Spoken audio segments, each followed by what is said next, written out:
ओम शांति। हमारी गलतियों का दंड हमें ना भोगना पड़े, इसके लिए क्या करें। आज गलतियां हर किसी के से बन जाती हैं और किसी किसी को अपनी गलतियों का बहुत पश्चाताप होता है। कोई लोग ऐसे हैं दुनिया में जो गलती करके भी उनको कभी एहसास नहीं होता है कि हमसे कोई गलती हुई है, हमने किसी का दिल दुखाया है या हमसे कोई पाप कर्म बना है और इसका हमें आगे चल के इसका दंड भोगना पड़ेगा। कुछ लोग तो ऐसे होते हैं जो उनको कोई मतलब नहीं होता है इन चीज़ों से, लेकिन कुछ लोग ऐसे होते हैं, कोई गलती बन जाती है, कोई पाप कर्म बन जाता है तो उनको बहुत पश्चाताप होता है कि हमसे गलती बन गई है, हम इस मार्ग में चल रहे हैं, साधना के मार्ग में चल रहे हैं और हमसे एक गलती बन गई है। तो इस पाप कर्म को हम कैसे नष्ट कर सकते हैं, कैसे ख़त्म कर सकते हैं और हमें इसका कोई दंड ना मिले, उसके लिए हमें क्या करना चाहिए। पूर्व जन्म में जो पाप कर्म हो जाते हैं उसका तो किसी को पता नहीं होता है कि हमने क्या पाप कर्म किया है, लेकिन इस जन्म में जो पाप कर्म हो जाते हैं, जो गलतियां बन जाती हैं और जिसका हमें पता है, और उसके लिए हम क्या करें कि उसके लिए हमें माफ़ी मिल जाए और वो प्रारब्ध बन करके वो हमारे सामने ना आए। तो देखिए, ये बहुत ही अच्छी सोच है। एक बहन का प्रश्न है और बहुत ही अच्छा उन्होंने प्रश्न किया है, क्योंकि ऐसी गलतियां तो हर किसी से होती रहती हैं, लेकिन बहुत कम लोग इस चीज़ को समझ पाते हैं कि हमसे कोई पाप कर्म या गलती हुई है। तो देख लीजिए इसके लिए क्या कहना है। जैसे आज यहाँ पर अगर किसी का मुकदमा चल रहा हो और वो मुकदमा हार जाए और उसको मान लीजिए फांसी की सज़ा हो जाए, वकालत भी पक्की हो गई और न्यायाधीश ने निश्चित कर दिया है कि आपको फांसी मिलेगी, लेकिन अगर किसी कारण से राष्ट्रपति अगर माफ़ कर दे, आपका कुछ ऐसा सबूत कुछ भी मिल जाए या आपने कोई रिक्वेस्ट की है, किसी भी कारण से अगर राष्ट्रपति जी माफ़ कर देते हैं, राष्ट्रपति से अगर प्रार्थना करें और वो क्षमा प्रार्थना में अगर माफ़ कर दे, तो जज और वकील का जो भी फाइनल था वो सब धरा का धरा रह जाता है। ऐसे ही हमारे दोबारा जो भी अशुभ कर्म होते हैं, जो पाप कर्म होते हैं, जानबूझ करके गलतियां पाप कर्म हो जाते हैं हमसे और वो हमें निश्चित ही भोगना पड़ते हैं। एक देवी शक्ति का नाम होता है चित्रगुप्त। जो चित्रगुप्त के लिए जो दिखाया है कि धर्मराज के पास चित्रगुप्त बैठते हैं और चित्रगुप्त का लेखा जोखा रहता है और अपना बही खाता लेकर के वो एक एक चीज़ को एंट्री करते रहते हैं, लिखते रहते हैं कि कौन क्या कर रहा है, किसका क्या पाप है। तो वो धर्मराज के पास जो चित्रगुप्त बैठे हैं उसकी बात नहीं होती है कि वो वहाँ से आपका हिसाब किताब लिख रहे हैं। हमारे अंदर ही एक चित्रगुप्त हैं, हमारे मन रूपी चित्त में चित्र सहित उसको अंकित करते रहते हैं। तो हमारे जन्म जन्म के पाप होते हैं, पुण्य होते हैं। जब जैसे हम भजन करना शुरू करते हैं, भगवान का ध्यान करते हैं, मेडिटेशन करते हैं, सत्संग करते हैं, तो आपका चित्र सहित जो भी होता है आपके अंदर जो है ना, चित्र सहित विषय वासनाएं जो भी होती हैं नाना प्रकार का कूड़ा करकट आपके सामने आना लगेगा। अब वो कहीं से आता नहीं है, जो आपके मन में भरा पड़ा है वो ही मन से बाहर निकलना शुरू हो जाता है। क्योंकि आप जब ध्यान करते हैं, भजन करते हैं, तो वो आपके मन को पावन करता है और जैसे ही आपका मन पावन होने लगेगा तो वो मल अंदर से निकलता है। तो जब हमारे द्वारा कोई अपराध बन जाए और हम इस चीज़ को जब स्वीकार कर लें कि हमसे कोई गलती हो गई है, कि हमें पता है कि हमसे गलती हो गई है, ये हमको एहसास हो रहा है कि हमसे पाप हो गया है और हमें इसका प्रायश्चित करना चाहिए। तो देखिए, एक सिर्फ परमात्मा है, अखिल ब्रह्मांड के रचयिता परमात्मा, और आप उनकी शरण में हो जाएं या जिसमें भी आपकी निष्ठा है, श्रद्धा है, भावना है, जिस भी आप देवी देवताओं की आराधना करते हैं, प्रार्थना करते हैं, जिनको भी मानते हैं, श्री हरि, श्री कृष्ण, श्री रामचंद्र जी, दुर्गा जी, जिसकी भी आप में भावना हो, श्रद्धा हो, लेकिन सबसे यही कहना है कि मन से और निष्ठा से, पूरी निष्ठा से परमपिता परमात्मा की शरण में आ जाएं और ऐसे शरण में आए कहें, हे प्रभु परमात्मा, मेरे शिव बाबा, मेरे मीठे बाबा परमात्मा, मन से, वचन से, कर्म से मैं आपकी शरण में हूँ। आज से मैं नियम लेता हूँ कि आज तक जो भी मेरे से गंदे काम हुए हैं, गंदी बात हुई है, वो आज के बाद कभी नहीं होगी।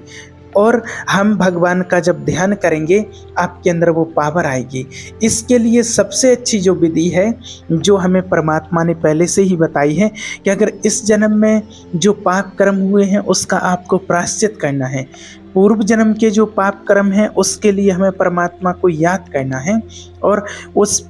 याद से, परमात्मा के ध्यान से वो शक्ति, वो पावर हमारे अंदर आती है। जो हमारे पूर्व जन्म के जो पाप कर्म रहते हैं वो नष्ट हो जाते हैं और इस जन्म के जो हमें याद आ रहे हैं कि हमने ऐसे ऐसे कोई पाप कर्म किया है और जो पाप कर्म किया है तो उसके लिए हमें प्रायश्चित करना है और दृढ़ संकल्प करना है कि आज के बाद दोबारा ये गलती जीवन में कभी नहीं होगी। वो सावधान रहें, इतने सावधान रहें कि अगर हमें प्राण छोड़ने की भी नौबत आ जाए, हमारी मृत्यु होने की नौबत आ जाए, लेकिन वो काम हम दोबारा से नहीं करेंगे, वो गलती हम दोबारा से नहीं करेंगे। इतना दृढ़ निश्चय और विश्वास अपने अंदर होना चाहिए। और आप जब ऐसा दृढ़ संकल्प कर लेते हैं और उस तरफ कभी देखते भी नहीं हैं और सदकर्म करने लग जाते हैं, परमात्मा को याद करने लग जाते हैं, तो फिर आपके वो पाप कर्म जो होते हैं वो धीरे धीरे करके नष्ट होने लगते हैं। बस नष्ट हो जाते हैं, भगवान से भी माफ़ी मिल जाती है। और माफ़ी किस प्रकार से मिल जाती है, वो पाप कर्म नष्ट कैसे होते हैं कि अगर कोई बड़ा पाप कर्म बना है तो वो आपके पास आएगा, उसको आपको भोगना पड़ेगा, लेकिन वो शक्ति, वो पावर आपके पास आ जाएगी कि आपको उसको सही तरीके से भोग सकेंगे और आपको कोई कष्ट नहीं होगा, किसी प्रकार का कोई दुख नहीं होगा और आप सही तरीके से उसका सामना कर लेंगे। वो पावर परमात्मा से आपको मिल जाएगी। तो जब आप ऐसी निष्ठा अपने मन में ठान लेते हैं और कोई भी पाप कर्म नहीं करते हैं और आगे हमेशा पुण्य कर्म, सत्कर्म करते हैं, सद्मार्ग पर चलते हैं, तो फिर जो भी आपके जो कर्म हैं वो प्रारब्ध आगे चल कर के नहीं बन पाएंगे और हमें ईश्वर की प्राप्ति हो जाती है। भगवान को हम पहचान लेते हैं। अगर हम निरंतर परमात्मा का ध्यान करते हैं, परमात्मा के नाम का जाप करते हैं, मेडिटेशन करते हैं, तो आपने देखा होगा शास्त्रों में दिखाया गया है कि बड़े बड़े वैश्यागमन करने वाले, चोर हों, पापी हों, अत्याचारी हो, नीच हों, कैसे भी हों, वो भी बड़े बड़े महात्मा बन गए हैं ईश्वर की शरण में होकर के। तो हमारा कल्याण क्यों नहीं हो जाएगा? निश्चित ही होगा, हमारा कल्याण भी होगा। लेकिन परमात्मा कहते हैं एक शर्त है, आज तक जो किया अब हम दोबारा ना करें। कर्म का फल तो अवश्य ही माना भोगना ही पड़ेगा। जो भी पीछे कुछ आया है तो उसको तो हमें भोगना पड़ेगा, लेकिन भोगना पड़ेगा तो वो शक्ति आपके पास है, तो आपको दुख नहीं होगा, तकलीफ नहीं होगी और आप आराम से सही तरीके से उसको भोग सकेंगे। लेकिन बस याद ये रहे कि कैसी भी परिस्थिति हो, लेकिन वो गलती फिर से दोबारा नहीं होनी चाहिए। शिव बाबा ने हम सभी के लिए बहुत सी मुरलियों में कहा है कि जो भी आपसे इस जन्म में गलतियां हुई हैं और आपको उसका एहसास हो गया है, आपने प्रायश्चित किया है, आपने शिव बाबा के लिए लेटर लिख करके, परमात्मा को पत्र लिख करके दे दिया है कि परमात्मा, हे भगवान, मुझसे ये गलती हो गई है, जाने अनजाने में भूल हो गई है और मुझे पहले ज्ञान नहीं था, ज्ञान का प्रकाश नहीं था और मेरा जीवन अंधकार में था, इस कारण से मेरे द्वारा ये गलती हो गई हैं और अब मैं आज से दृढ़ संकल्प करती हूँ, दृढ़ संकल्प करता हूँ कि आज के बाद एक गलती मेरे इस जीवन में दोबारा से नहीं होगी। चाहे मुझे कैसे भी कठिन से कठिन परिस्थितियों का सामना करना पड़े, कैसी भी मुसीबत आए, लेकिन आज के बाद मैं ऐसा कदम नहीं उठाऊंगी। जो गलती की है ये गलती मुझसे दोबारा नहीं होगी। और उस पत्र में लिख करके वो सारी चीज़ आप शिव बाबा को सौंप देते हैं तो फिर आपके लिए माफ़ी मिल जाती है। शिव बाबा भी कहते हैं कि आधा आपका माफ़ हो जाएगा जो भी आपने गलती की है, क्योंकि आपने सच्चे दिल से उसको स्वीकार कर लिया है और सच्चे दिल से परमात्मा से आपने माफ़ी मांग ली है और जो आपने गलती की है उस गलती का आपको एहसास हो गया है और आपने प्रायश्चित कर लिया है। तो भगवान हमें माफ़ कर देते हैं। स्वयं उसी प्रकार, जिस प्रकार से देखें, कोई एक बच्चा होता है, छोटा बच्चा है आपका, और वो कोई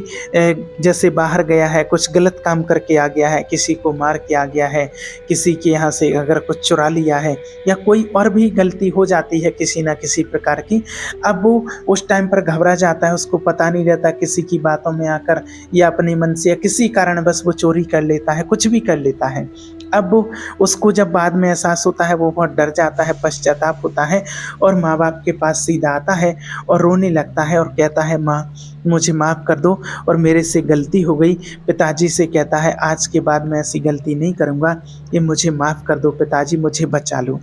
तो माँ बाप भी कहते हैं कि ठीक है, याद रखना आज के बाद ये गलती दोबारा ना हो जाए, और फिर वो उसको किसी न किसी प्रकार से बचा लेते हैं। लेकिन अगर वो बच्चा फिर से दोबारा से वो गलती करने लग जाए तो फिर उसको नहीं बचाते हैं कि जाओ अब तुम करो और भरो, जैसा कहना हो सो करो, अब हम तुम्हारे सामने तुम्हारे रास्ते में नहीं आएंगे बचाने के लिए। तो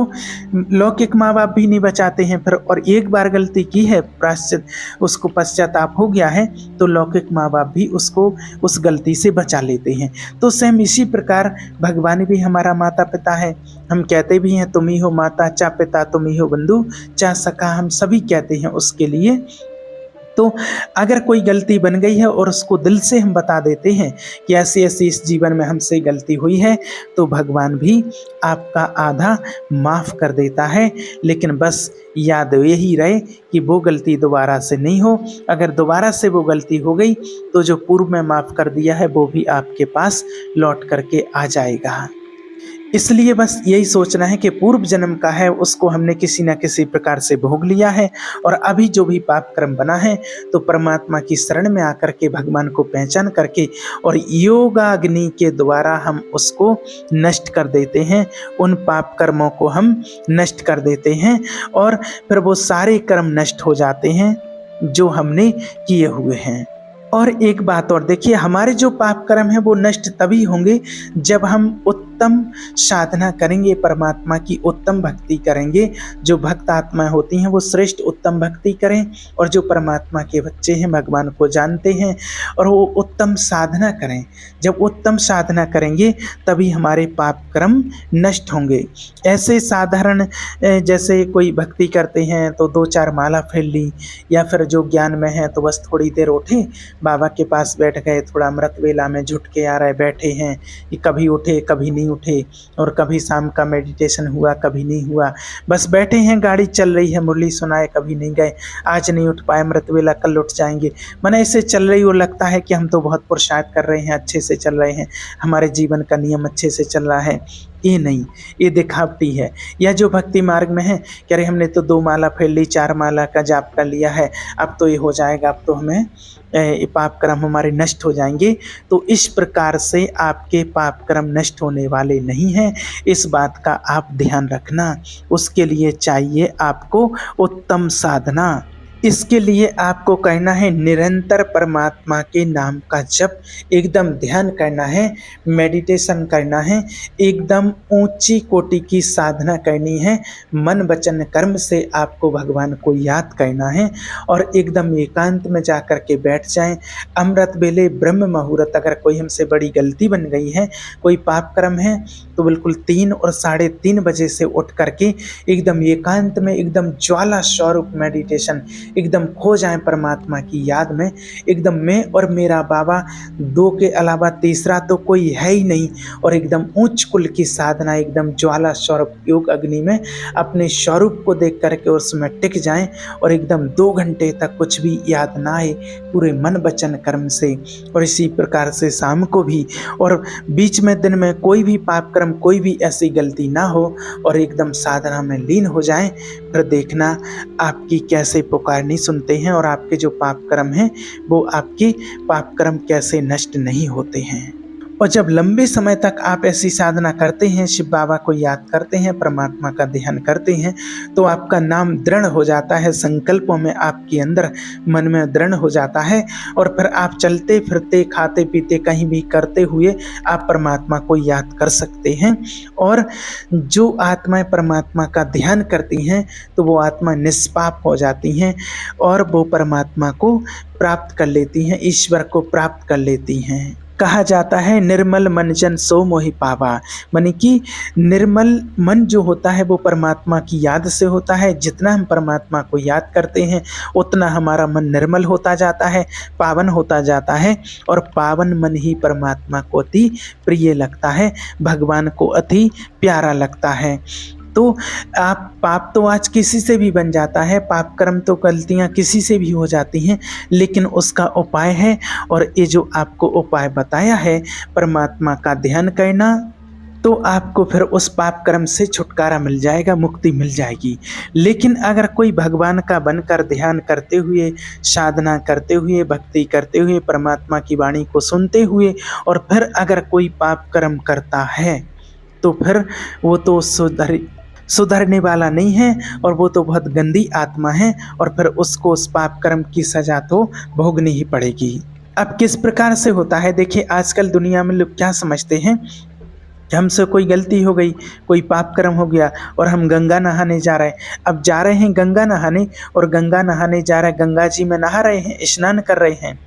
और वहीं पर भी पाप कर रहे हैं, तो फिर उसका पाप कहाँ धुलेगा। मानिए, ध्यान से आप इस बात को विचार कीजिए कि आप स्नान करने के लिए गंगा में जा रहे हैं पाप धुलने के लिए, लेकिन वहीं पर जाकर क्या पाप कर रहे हैं, दृष्टि से, वृत्ति से, सोच से, संकल्पों से, किसके ऊपर क्या दृष्टि पड़ रही है, किसके बारे में आप क्या सोच रहे हैं, वहाँ पर सबको स्नान करते हुए देख आपके क्या विचार चल रहे हैं, क्या नेगेटिव विचार कर किसी माता बहन के प्रति गंदी दृष्टि।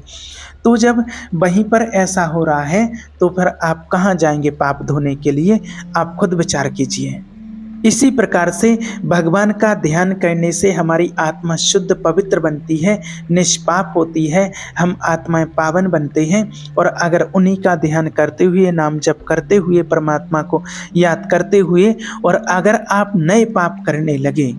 तो फिर ऐसी आत्माओं की बड़ी दुर्गति होती है। और अगर ऐसा ना करें तो निश्चित ही उन आत्माओं के पाप कर्म नष्ट हो जाते हैं, और वो आत्माएं शुद्ध पवित्र बन जाती हैं। इसलिए कोई भी ऐसा पाप कर्म नहीं करना है, और जो पाप कर्म है तो उसके लिए जो विधि बताई है आप वो कीजिए, और आपके पाप कर्म नष्ट हो जाएंगे, आप एक पुण्यात्मा बन जाएंगे।